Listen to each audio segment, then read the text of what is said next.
Congress leader Rahul Gandhi sentenced to 2 years in jail for criminal defamation in the Modi surname case. He quotes Mahatma Gandhi, says, "Truth is my God," as the Congress holds protests, says he's no Savarkar, will not apologize.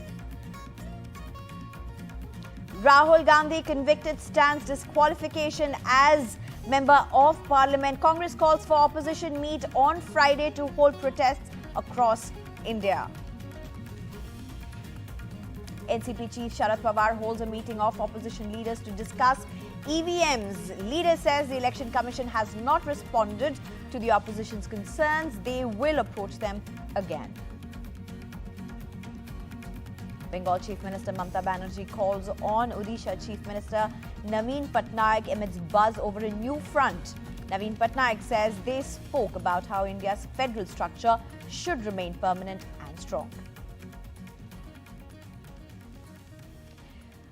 The police have said a Class 5 student has been gang raped in a school in the national capital.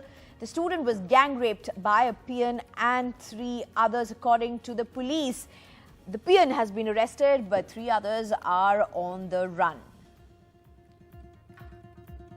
It now emerges pro-Khalistan leader Amritpal Singh escaped to Haryana the day after the crackdown on him and used an umbrella to escape CCTV cameras. Hello, I'm Sneha Koshi, and the top story that we are bringing you is the decision by Congress to hold an opposition leaders meeting, a meeting with opposition parties. That meeting has been called for on Friday by President Mallikarjun Kharge. They're going to be meeting at 10 a.m. And not just that, they're also going to be marching to Vijay Chowk in protest, even as the Congress plans to escalate protests across the country in coming days. Why is all this happening? This is after Rahul Gandhi was convicted by a lower court in Gujarat for the surname case, where he said, "Why are all thieves? Why do the names of all thieves end with Modi surname?" And let's listen to what Jairam Ramesh has had to say. 2 घंटे तक बैठक हुई और ये तय किया गया कि कल 10 बजे को हमारे जो विपक्ष के नेता हैं राज्यसभा में और कांग्रेस अध्यक्ष मल्लिकार्जुन खड़गे जी विपक्ष की पार्टियों को बुलाए हैं। कल 10 बजे उनके साथ बैठक होगी। 11:30 या 12 बजे सारे विपक्ष के सांसद विजय चौक तक चलेंगे, प्रदर्शन करेंगे। दोपहर को हमने सभी विपक्ष के पार्टियों की ओर की तरफ से हमने राष्ट्रपति जी से समय मांगा है और सोमवार को दिल्ली में और अलग अलग राज्यों में प्रदर्शन होगा इस मुद्दे को लेकर। राहुल गांधी, ये सिर्फ एक कानूनी मुद्दा नहीं है, ये एक बहुत गंभीर राजनीतिक मुद्दा भी है जो हमारे लोकतंत्र के भविष्य से जुड़ा हुआ है। पर ये एक राजनीतिक मुकाबला भी है, इसको हम सीधा मुकाबला करेंगे, हम पीछे हटेंगे नहीं, हम डरेंगे नहीं, इसको हम एक बड़ा राजनीतिक मुद्दा भी बनाएंगे। And earlier today we spoke to our reporters Sunil Prabhu and Megha on what are the political repercussions of Rahul Gandhi being convicted, whether it be what are the responses from Congress as well as the ruling BJP. Let's listen in. From Parliament House to Rashtrapati Bhavan to knock at the doors of the President to talk about the fact that they want a joint parliamentary committee, that they want Parliament to function. We have seen today, once again, Parliament being stalled, as well as, of course, the budget being passed without any discussion or debate. And it's in that context they will be making their voices heard in Parliament to the President and explaining to her the situation. Of course, Rahul Gandhi's conviction will definitely get reflected, but not necessarily as a joint petition, because this is a legal challenge which has to be done. Rahul Gandhi himself has made it clear very categorically that he will face this challenge legally.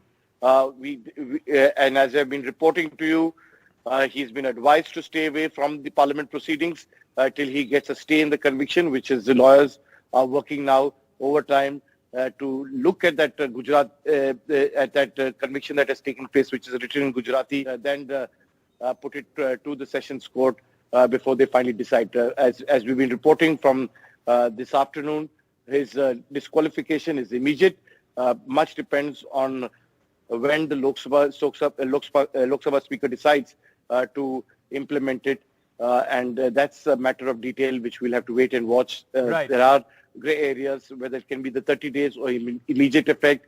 Usually it is the immediate effect, but the big question is, will it be done immediately or not? Because there's a Lakshadweep case, which is a clear, case for everybody to learn. The Supreme Court itself had questioned and made it very clear that in the case of the Lakshadweep MP, the Election Commission should not have acted in haste and allowed then. So that is why they cancelled that entire notification. And now the Law Ministry itself has recommended to the Speaker that he should be reinstated. There are legal experts both from the Congress and the BJP and otherwise also who are telling us that at this moment Rahul Gandhi automatically stands disqualified. This, of course, as per Section 8, Para 3 of the People Representation Act, Rahul Gandhi's disqualification is automatic. It happened just the minute the court order was pronounced and he was sentenced for 2 years. Now, what is important here is to understand that if Mr. Rahul is able to get a stay on the conviction order, and we are not talking about the sentencing, on the conviction, because there's a stay already, the sentence has already been suspended by the trial court, where the court, handed him over 2 years of jail time, but almost instantly suspended it. At this moment, what he needs is a stay order on the conviction. So there's only paperwork that needs to be done at the Lok Sabha Secretariat, notifying that the seat as vacant, Wayanad seat as vacant, and the disqualification and forwarding of the ECI for holding another round of elections. Rahul Gandhi being received by many Congress MPs as he returned from Surat with bail after being convicted in a defamation case and sentenced to 2 years in prison. His sentence was suspended for 30 days to allow for an appeal. Not only does Rahul Gandhi face prison, but also immediate disqualification as an MP. In fact, as an immediate fallout, Congress sources say Mr. Gandhi may stay away from Parliament even before he can appeal to a higher court. Gandhi's disqualification could happen before an appeal, which the Congress is working on. It questioned the magistrate who pronounced Gandhi guilty today, saying the comments happened outside his jurisdiction in Karnataka and not in Surat. सूरत के magistrate ने जिस आसानी से इस मामले में आगे बढ़ोतरी की है और फिर निर्णय दिया है, कोलार वाले वक्तव्य के विषय में वो अत्यंत आपत्तिजनक है कानूनी रूप से और क्वेश्चनेबल है, जो कि और हम इसका विश्लेषण करेंगे. Rahul Gandhi's conviction came in a case filed by a Gujarat BJP MLA and an ex-minister, Purnesh Modi. The complainant said that Rahul made defamatory remarks against the Modi surname and that the remarks were made at a Karnataka election rally ahead of the 2019 national election. Constitution संस्था पर अनादर दिखाना इनका आदत बन गया है. हम इसका घोर निंदा करते हैं. I strongly condemn this. And ऐसा जो बेइज्जती करते हैं हमारा इंस्टीट्यूशन का, इसका तुरंत उनको रोकना चाहिए, नहीं तो लोग ठीक तरह से उनको सबक सिखाएगा. शरीर की समस्या को लेकर कले चल रही, उस पर क्या अभी तो लीगली उसको संबंधित लोग एग्जामिन करेंगे, तब भी हम उसके बारे में रिएक्शन देंगे. Mr. Gandhi's lawyers had argued from the very beginning that the court proceedings were flawed. They said that Prime Minister Narendra Modi should have been the complainant and not the MLA Purnesh Modi, because Mr. Gandhi's attack was on the Prime Minister during his election speech. In its judgment, the Surat court said, and I quote, although the accused was warned and advised by the Supreme Court, there is no evidence of any change in conduct. The court added, the accused is an MP who addresses the people in the capacity of an MP and impacts a large part of society. Therefore, the effect of this crime is more comprehensive in this case. The court went on to say, giving him a reduced sentence would set a bad precedent and send a negative message in the society. Following the conviction, Mr. Gandhi earned a rare show of support from Delhi Chief Minister and Aam Aadmi Party boss Arvind Kejriwal, who tweeted he disagreed with the verdict despite AAP's differences with the Congress. But the bigger headache for Mr. Gandhi and the Congress is whether the Wayanad MP is at the risk of being disqualified. Subsection 3 of Section 8 of the Representation of People Act says the moment a member of parliament or assembly is convicted and sentenced to at least 2 years imprisonment, he or she faces immediate disqualification. Legal experts say, based on Surat court order, the Lok Sabha Secretariat can disqualify Rahul Gandhi and declare his seat as vacant, after which the Election Commission will notify by-election to the Wayanad Parliament constituency. This scenario comes into play unless Rahul Gandhi moves the higher court and gets a stay on the conviction that was granted by the trial court in Surat. Also, if Rahul Gandhi doesn't get stay on the conviction order, Rahul Gandhi also faces a bar on contesting election at least for 8 years. Gandhi can appeal to 3 higher courts from the Sessions Court right up to the Supreme Court. But it will be a long battle, both legally and politically. With Sunil Prabhu, Megha Prasad and Arvind Gunashekhar, Bureau Report, NDTV.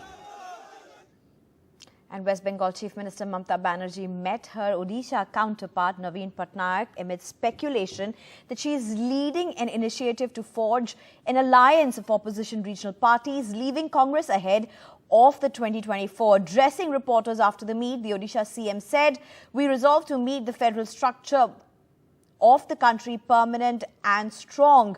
When asked about the meeting, statement reiterated by Mamata Banerjee as well. Interestingly, the two CMs from opposition-run states did not comment on Rahul Gandhi's conviction despite being asked. The fact remains is that one statement on the federal structure perhaps is the takeaway from that meeting. And it's important because the federal structure is something that all regional parties have been focusing on, complaining that the BJP has been diluting the federal structure and snatching away rights of the state governments, which are run by regional parties. And one of the early proponents of a non-BJP, non-Congress equidistant position from both parties is Mr. Naveen Patnaik.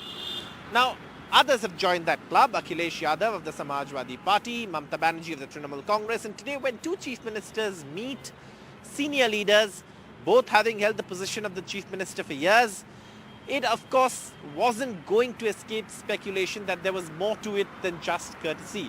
And that's why that comment on the federal structure is important, because that shows that somewhere there is some sort of divergence on views on a very, very critical issue to regional parties especially. Now, Mamata Banerjee has met Akhilesh Yadav of the Samajwadi Party. She's met Naveen Patnaik of the Biju Janata Dal. She will also meet H.D. Kumaraswamy in the near future. And then, of course, towards the end of the month, there's also the chance of a meeting with Delhi Chief Minister Arvind Kejriwal, who, by the way, yesterday spoke of a governance platform of these regional parties. Now, all these parties don't like the word third front because that automatically puts them behind the two parties which they have chosen to maintain an arm's length from. And therefore, they're calling this a governance platform is what political observers say. And this means that there is some sort of discussions going forward. And in an election year, 2024 elections less than a year away or little more than a year away, these discussions, these meetings cannot escape the speculation that there is movement in the opposition camp to consolidate against the BJP, especially among regional parties. And NCP Chief Sharad Pawar holds a meeting of opposition leaders to discuss EVMs. Leaders say the Election Commission has not responded to the opposition's concerns. They will approach them again. Digvijay Singh said that the main agenda of the meeting was to discuss the progress on the reminders given by all the political parties to the Election Commission of India on the use of EVMs in the country.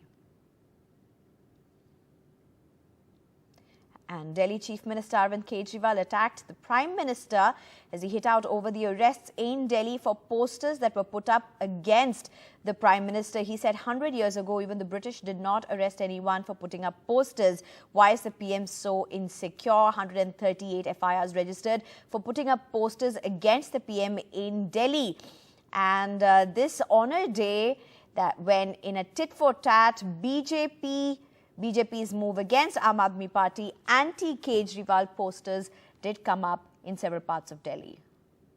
आज से 100 साल पहले भी अंग्रेजों ने किसी को poster चिपकाने के जुर्म में एफआईआर नहीं की थी। भगत सिंह ने सोचा भी नहीं था कि एक ऐसा भारत बनेगा आज से 100 साल के बाद कि एक ऐसा प्रधानमंत्री आएगा कि पोस्टर चिपकाने के जुर्म में 138 एफआईआर हो जाएंगी। 138 एफआईआर। प्रधानमंत्री जी की तबीयत ठीक है? मैं पूछना चाहता हूं, प्रधानमंत्री जी की तबीयत ठीक है? हमारे महान देश के इतने शक्तिशाली प्रधानमंत्री एक प्रिंटर और 6 गरीब आदमियों से भिड़े पड़े हैं परसों से। ये शोभा देता है हमको। And pro-Khalistani leader Amritpal Singh was in Haryana just a day after fleeing the police in Punjab, even as the police have been continuing their search for him. I'm being joined by my colleague Saurabh Shukla.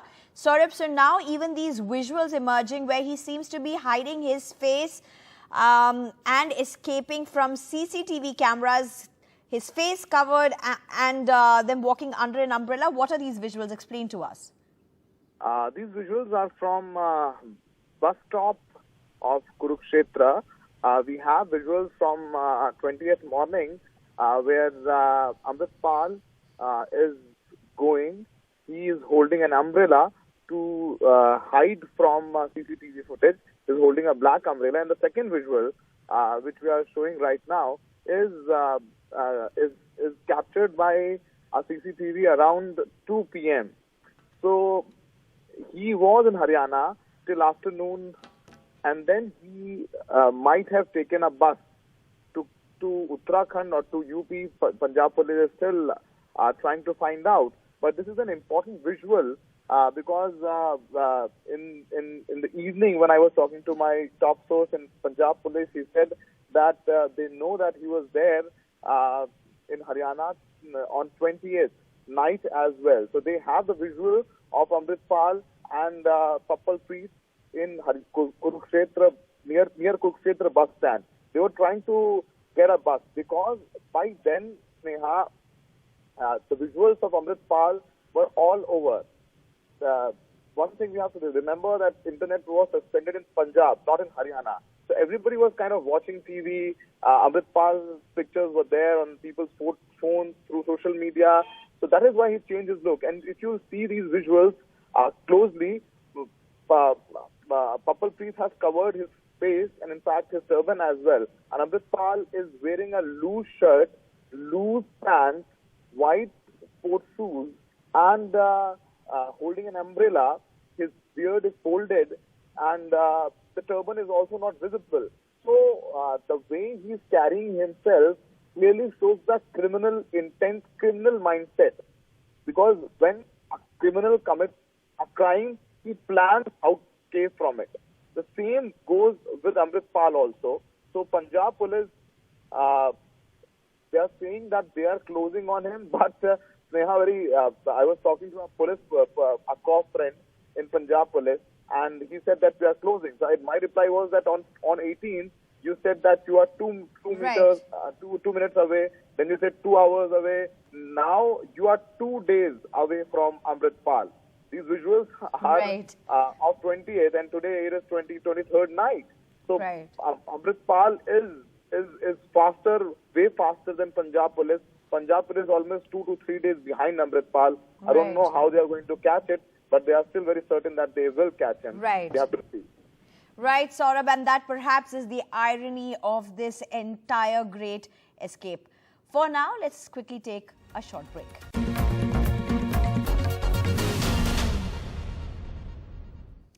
Welcome back. And an unfortunate incident. Class 5 student has been gang raped in a school in Delhi, according to the police, allegedly by the peon of the school and 3 outsiders. Police has arrested the peon, and while the search is on for 3 others, the peon was made. There was something that the girl was made to drink that seemed to have intoxicated her. The incident has been reported from a school under the Municipal Corporation of Delhi.